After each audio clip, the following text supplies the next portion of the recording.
Pew! Exterminate. You will be deleted. I am the master. Come here. What? I am the master, and you will obey me. I'm just not sure it is, because I think there's better evasive Everything will be all right if you just obey me. It's just that aggro strategies in Commander don't tend to. You will obey me. Obey me. Obey me. Obey. Obey. Obey. Obey. Alright, I'll give it a go, but not because you told me to. Ah, darn it.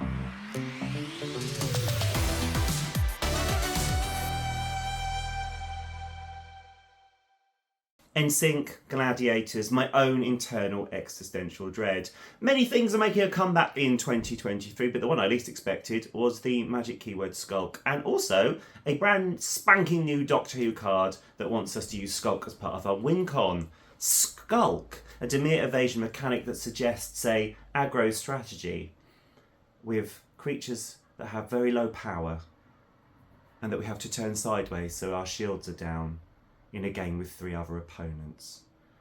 Are you seriously expecting me to create a deck with Skulk as its main focus? That would be completely insane. You will obey me.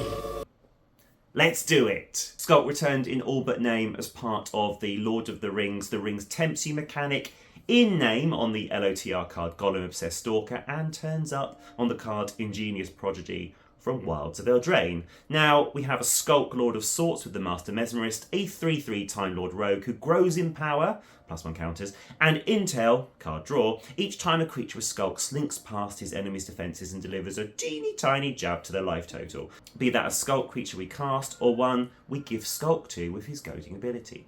Well, that must mean that there is a vast pool of Skulk creatures from us to draw from. What in the blue blazes is this? Boo! And that vast pool of creatures, checks notes, there's 14 in Dmir. Join me as I take you on a whistle-stop tour of these Skulk creatures, remembering that there is a place for every magic card in a deck somewhere. Yes, even you, Pale Rider of Trostad. But what do they bring to a Dmir plan headed up by the Master Mesmerist? Pale Rider of Trostad, discarding a card enables a graveyard recursion strategy, but that's a 3/3 body, which is a weird place for Skulk. It's saying I can't be blocked by powerful creatures or greater. Furtive, Homunculus, Vanilla 2/1, moving on. Farborg Revenant, Vampire Cutthroat, Golem Obsessed Stalker, 2 lifelinkers and a legendary lifelink themed payoff. There isn't even a colour pairing page for Dmir life gain on EDH Rec, so that means I'm going to have to build that at some point. Rancid Rats, I actually highly rate low mana value Death Touch to keep opponents off your back, but the Skulk mechanic is about attacking, so it wouldn't be in a position to block. This is versatility in lowercase letters. Time Beetle, yes, Dmir Suspend theme, and it's a card inspired by one of the all-time best episodes of Doctor Who, in my opinion, Turn Left. We won't be doing Suspend, so it's just another body. Uninvited Guest, Lord, it deals damage and then turns into a creature without Skulk. Sister Nightmare, Double Lord, it's a Skulk creature on the back of Startled Awake, a mythic 4 mana value mill spell that you then pay 5 to disturb from the graveyard and return as a 1/1 that has to wait a turn to deal damage and then is returned to your hand. Great. Fogwalker, I'll take an E to B stun effect, though it is a 1/1 gig unless you are bouncing it or returning it to hand to replay again. Wharf Infiltrator, Hallow Redemption, Hallow card advantage, draw and discard on combat damage. It's a May ability, so we have control over it. And when you discard a creature, come back Pale Rider of Trostad, I found a use for you. You can pay to make body. Forgotten Creation, I have enjoyed many games with this fine zombie horror by my side with Will Help Reanimation and Nekizar Wheels. The Skulk is still in that power 3 spot, but this costs 4, so that makes sense for where the board might be on turn 4. The You May repeatable wheel effect isn't tied to combat damage, but I am a fan. Ingenious Prodigy, I hope this is a sign of the direction Skulk is going in. You can craft its power with X so it's relevant at different stages of the game based on your opponent's board, and draw cards with its May ability. Yes and please. It is with this knowledge that I give you a proclamation. The Master Mesmerist is one of my favourite designs out of all the cards in the Doctor Who set, because it does suggest you could just go Dmir good stuff. And that's absolutely fine. He can make something a skulk creature. He can net a little bit of card advantage for you. He can get a bit bigger. It involves you assessing the board to work out when to goad strategically. Love all that. It's a Dmir Thurkrag. But, and most importantly for me and this channel, it's an outright call to jank. And they must have known that when they designed it, because it tempts you, hypnotises you. A subliminal suggestion, if you will, put loads of skulk creatures, which aren't particularly great, in this deck. And if you can pull it off, you can draw a ton of cards, because there's no when one or more skulk creatures deal combat damage, you draw a card. It's whenever any do it. So come on, evasive bodies, drawing all those cards, making this huge commander. And then another problem we've got to solve is he kind of suggests a Voltron strategy, but he has to tap in order to goad something. And if he's tapped, he can't attack. Love this. Oh, I mean, I'm the person who brought you Agatha Monstrosity and Kellen Living Weapon. This is a problem that I want to solve. Speaking of problems I'm trying to solve, each press of the like and subscribe button helps break the master's hypnotic hold on me. Be the hero I need. Subscribe. Let's change our viewpoint. Euroco players know this already. Skulk is the evasive part of an aggro value engine. These cards are not good. People are not going to be blocking them. They've got an Esper Sentinel out, power 1, and you're attacking with your power 1 evasive creature. They're not going to block it. Are you going to block a Vampire Cutthroat with an Esper Sentinel? No, you're not. So even if they have got some tiny blockers out, we're still getting through.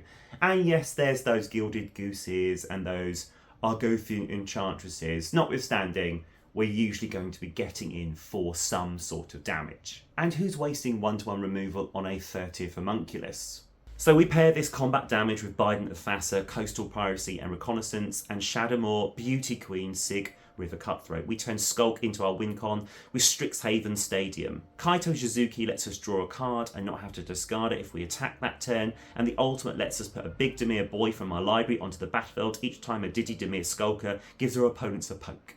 Gix Yawgmoth Praetor draws us cards whenever a creature deals combat damage to an opponent. That's our Skulkers and creatures goaded with the Master, and packs his own win con based on having a full hand. Cypher even becomes good here. You can cast and then encode a spell onto a Skulker, whether it's Wheeling with Whispering Madness, creating more Skulkers with the token creation spell Stolen Identity, or the untapping and pseudo-untapping effects of Hidden Strings and Hands of Binding, respectively.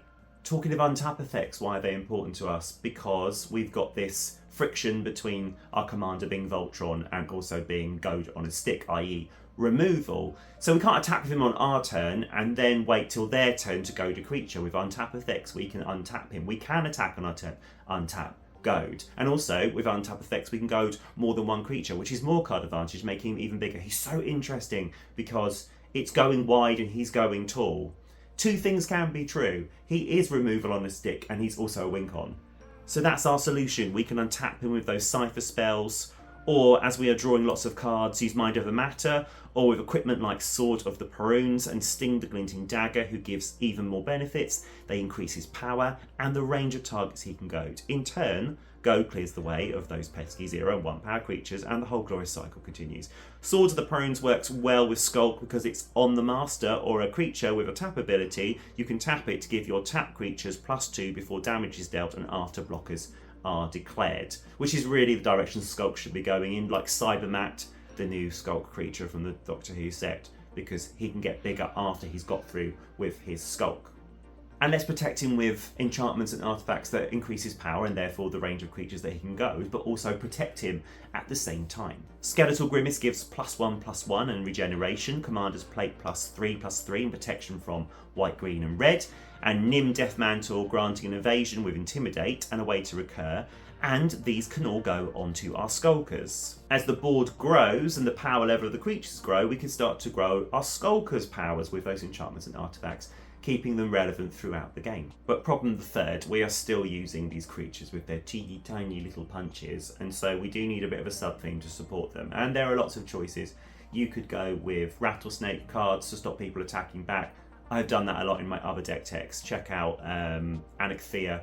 I love Hissing Miasma, No Mercy, Revenge of Ravens. You could put those in here if you wanted to. You could go down the blue goad route, Mocking Doppelganger, Sly Instigator, Jeering Homunculus. But I want to go down the theft route. You play Commander, you love having things stolen, don't you?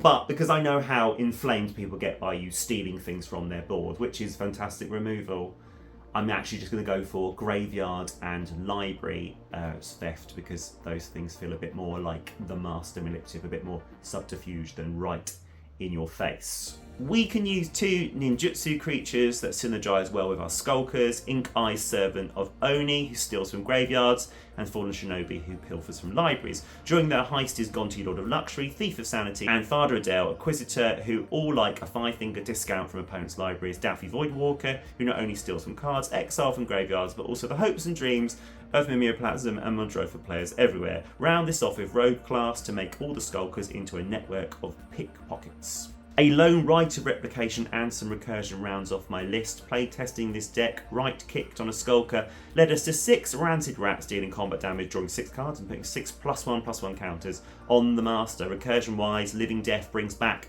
a fallen weenie horde. Machias usually comes down later, so that +1/+1 bonus scales with the opponent's creatures, and those skulkers can get through for extra. Finally, Gixian Puppeteer works with the draw from our combat triggers on our turn to drain the table, but also when creatures are goaded by the master on opponent's turns, and it's a leave the battle trigger, which easily brings back fallen evasive creatures. Not included in my deck list, but worth your consideration, the Master Mesmerist Ninjutsu deck. Maybe if you play that and you're not playing Yuriko, people will be less likely to target you throughout the game. And what about the Master Mesmerist Infect, where everyone will target you, but they won't expect it until you play it a second time. If you'd like something a little less under the radar, maybe the Master Multiplied is for you, because that's very much in your face. I calculated 243 copies of the Master Multiplied if you're able to attack with him 5 turns in a row. That sounds as likely as us winning with Skulk Typal, but I'd rather do those things than win with Approach of the Second Sun. So Ashard the Lone Cyberman is the next Grixis villain who's going to be wandering his way onto the channel. All hail the impending robotic army. Like and subscribe if you enjoy this humble free content. It would mean the world to me. Until next time, I've been Lee and this has been MTG Specs.